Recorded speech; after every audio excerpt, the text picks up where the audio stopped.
Hoje é muito fácil descobrir uma música. Você abre um aplicativo, procura o nome de uma banda e em poucos segundos está ouvindo. Mas quando eu tinha uns 14 anos, não era assim. Minha descoberta do Metallica aconteceu através de uma fita cassete copiada em um rádio gravador. Um amigo me mostrou aquela fita e quando eu comecei a ouvir, foi como descobrir um som que eu ainda não sabia que existia. Era pesado, era rápido, era agressivo, mas não era só isso. Tinha uma coisa diferente naquele som. E o mais interessante é que não fui só eu que fiquei impressionado. Praticamente todos os amigos da nossa turma que tiveram contato com aquela música se identificaram com aquilo.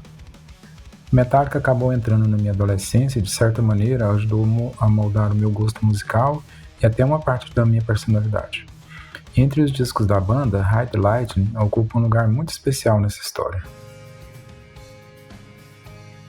Naquela época, descobrir uma banda era uma experiência diferente. Você dependia de um amigo que tinha uma fita, de alguém que tinha comprado um disco, de uma gravação emprestada. Existia uma espécie de corrente. Um amigo descobria uma banda e passava para outra. Foi assim que o Metallica chegou até mim. E a primeira impressão foi muito forte. Eu fiquei fascinado pelo peso das guitarras, pela velocidade, pela bateria, pela voz de James Hetfield e principalmente pela sensação de que aquilo não parecia com as coisas que eu estava acostumado a ouvir. Hoje, ouvindo novamente, consigo perceber várias características que fizeram Metallica se tornar tão importante. Mas naquela época eu não estava pensando em gênero musical, técnica ou produção. Eu simplesmente estava descobrindo alguma coisa que me dizia, é isso que eu quero ouvir. Ride the Lightning foi lançado em 1984, o segundo álbum do Metallica. Existe uma diferença importante em relação ao primeiro disco, Kill 'Em All. A banda continuava extremamente pesada e agressiva, mas estava começando a mostrar que não queria ficar presa a uma única forma. O álbum foi gravado no Sweet Silence Studios, em Copenhague, com produção de Flemming Rasmussen. Basta olhar para a sequência de músicas para perceber essa ambição. Fight Fire with Fire começa de uma maneira quase enganosa e depois explode. Ride the Lightning traz uma atmosfera sombria. For Whom the Bell Tolls tem uma introdução imediatamente reconhecível. Fade to Black mostra um lado muito mais melódico e introspectivo. E depois ainda temos Creeping Death e o instrumental The Call of Cthulhu. Para mim é justamente essa variedade que faz esse álbum continuar tão especial. Se existe uma música que representa essa descoberta para mim, é Fade to Black. Na adolescência, aquela música me mostrou que uma banda tão pesada também podia ser melódica, delicada e profundamente emocional. E isso foi importante para a formação do meu gosto. Eu percebi que não precisava escolher entre peso e melodia. Uma música podia começar de maneira quase contemplativa e depois crescer até se transformar em algo gigantesco. É uma característica que eu continuo procurando em músicas até hoje. Talvez por isso, algumas músicas que fizeram parte da minha adolescência ainda tenham tanta força quando volto a ouvi-las décadas depois.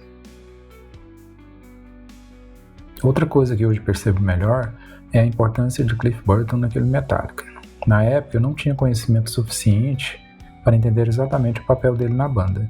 Eu apenas sabia que aquele baixo tinha alguma coisa diferente. Cliff participou da composição de várias músicas de Ride the Lightning, incluindo Ride the Lightning, For Whom the Bell Tolls, Fade to Black, Creeping Death e The Call of Cthulhu.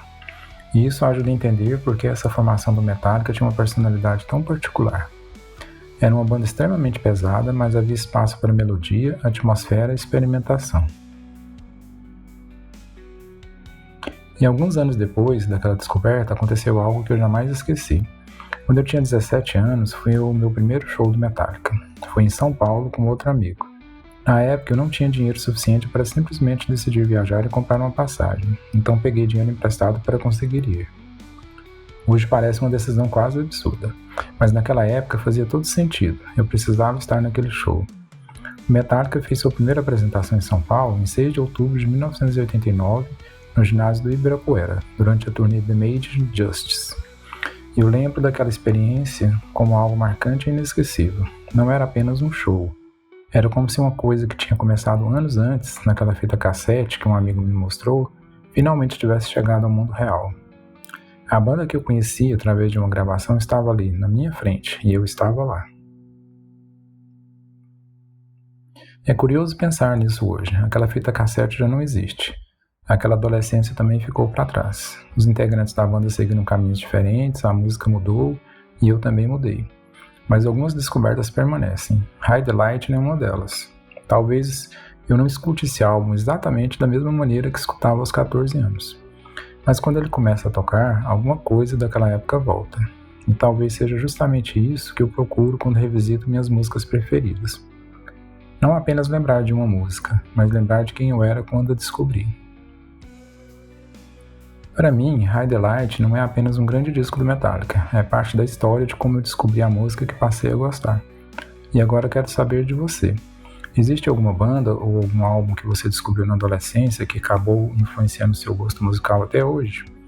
Conte essa história nos comentários. E se você gosta de conhecer as histórias e as impressões pessoais por trás das músicas, livros e filmes que marcaram nossas vidas, inscreva-se no Gotas de Cultura. Até a próxima!